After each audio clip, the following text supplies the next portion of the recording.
ये दोस्तों माँ काली ऑटोमोबाइल वर्कशॉप और आज 7/5/2024 डबल बतासा मशीन लोड हो गया गाड़ी में।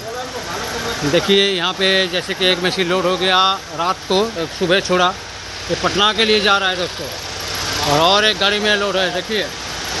देखिए डबल धमाका, डबल गाड़ी डबल धमाका, रात भर चल रहे बतासा मशीन, सिर्फ और सिर्फ माँ काली के आशीर्वाद से। यह हमारा माँ काली मंदिर के नाम पे माँ काली ऑटोमोबाइल वर्कशॉप और डबल धमाका डबल मशीन देखिए एक साथ दिखा रहे हैं। देखिए इधर एक गाड़ी में लोड है कलकत्ता जाएगा और इधर एक गाड़ी में लोड है जो कि पटना जाएगा। देखिए दोनों गाड़ी। নমস্কার, আপনারা দেখছেন মা কালী অটোমোবাইল ওয়ার্কশপ। প্রতিদিন যে মেশিন যায় বাতাসা মেশিন, প্রতিদিন কোথায় মেশিন যাচ্ছে, কিভাবে যাচ্ছে, কতগুলো মেশিন যাচ্ছে, প্রত্যেক যেমন আজ আমার 3খানা মেশিন গেল, 3খানা দেখুন, দুটো গাড়িতে রেডি হয়েছে, সকালে চলে গেছে একখানা।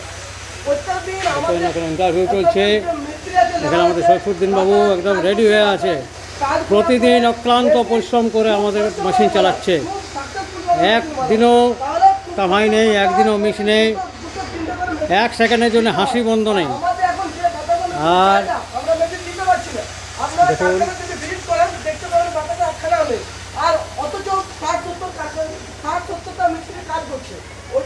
Thank you. মা কালী অটোমোবাইল ওয়ার্কশপে আসুন, আসার পরে আগে কারখানা